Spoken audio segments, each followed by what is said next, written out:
Rodrigue was actually lived out in the country. He was what was known as a Cajun. All right, so of course he's a person who lives out in the swamps of New Orleans, probably west of the city. Mostly speaks kind of a broken French and English. You know, so George Rodrigue was actually painting his house. Now, even though he was a professional portrait painter, he was painting his house. And when he looks over, he went around the corner, and as the sun was going down, the light went over the top of the water and actually put a blue light across his house. That was his corgi named Jessica. All right, so he looked at the end of his porch. There was his corgi all lit up blue. He said at the very moment he saw his corgi lit up blue from the light of the sun, he said he actually, like, his heart almost stopped for a second. And he's like, for a second, he thought he saw what's called a loup-garou. Yes, sir. Which is your favorite sign? I'm gonna have to go with blue just because it's traditional. I mean, actually, the whole yellow and red thing kind of weirds me out. You know, he's supposed to be blue. Yeah. All right. So because actually that goes with the story too, because he saw this thing all lit up blue. He thought he saw a loup-garou. In Cajun country, when you grow up, they're always telling you that there's actually a werewolf that stalks the swamps in New Orleans outside the city. All right, called the loup-garou. If you translate in English, it actually translates into the word wolf. Which is just a great word, you know? Yeah. So the idea behind the loup-garou is that if you encounter a loup-garou out in the swamps, the loup-garou is going to do exactly what you would expect in any other werewolf you've ever heard of. He is going to completely tear you limb from limb. All right. However, there are ways you can ward off the loup-garou that's actually out in the swamp. And strangely enough, if you get attacked by a loup-garou and you live, it's exactly like any other werewolf legend. You then become a loup-garou. But part of their legend, the difference is that you're actually not allowed to tell anybody that you are, and that if you do warn people that you are a loup-garou, then the next time you change, you'll never change you back to being human again. Right? You know, so this guy right here is actually representative of pretty much a destructive hell beast that terrorizes Cajun country. Now, how do you ward off a loup-garou?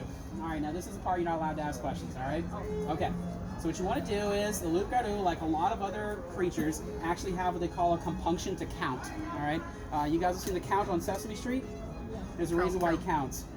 It actually goes back to folklore. A lot of monsters are said to have a compunction to count that they cannot control. All right, so what you do is you hang something on the front of your door that has a lot of holes in it. So like a sieve or a sponge, or you can even put holes into your door if you want. So the loup-garou actually comes up the sidewalks and go up to your front door. He's going to see the holes, and then his compunction to count is going to kick in. He starts to count the holes. The problem is a loup-garou can't count past 10.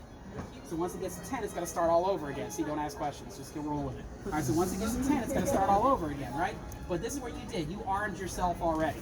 You actually went out and you got a big barrel of water that you sat in your front of your door, and you got the biggest bullfrog you can find. You put it in the water. As soon as you hear the loup-garou just keep counting, every time the loup-garou starts all over again, it gets frustrated. When it gets frustrated, it gets loud. The louder it gets, you know it's there. You open the door. This is where you need to be courageous.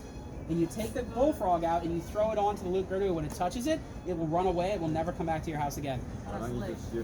That's a good question. You're not allowed to ask questions, y'all. You're not allowed to ask questions. That's not a question. All right, That is a question. however, you can see why they put a frog by the front door. Oh. Yeah. So if you're wondering, did I just kind of make that up on top of my head? No. Yeah. Why is there a random doorknob down there? There it is. That's broken. Why is there a random doorknob down there? That I have no idea. I bet it just fell off. Oh. Yeah. This entire place is falling apart. Lovingly. There's a lot of holes on the doorway. There's holes in the doorway? What can we see? Well, what do you know? Yeah. Yeah, this door. But there definitely has to be more than 10. If there's not more than 10, it's not going to work, because as soon as he finishes counting, he's going to bust your door down. Oh. You know, yeah. Why does only Yellow Dog have a tie? Just shoot. You know what? I have no idea. George Rodrigue is long dead. He hasn't painted a Blue Dog painting in a long time. So the people who have taken over to start painting Blue Dog on stuff, they just basically copy and paste Blue Dog onto everything.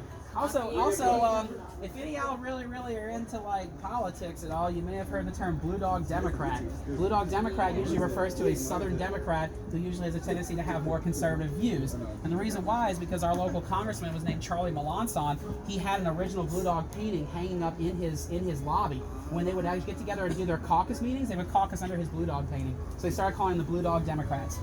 Yeah. So this actually has a political thing too. Is the original one still here? Yes. There? The original Blue Dog painting is called Loup-garou. Is Yeah. it here? No. It's actually it's in George Rodrigue. I think it's one of George Rodrigue's family members owns it in their private collection.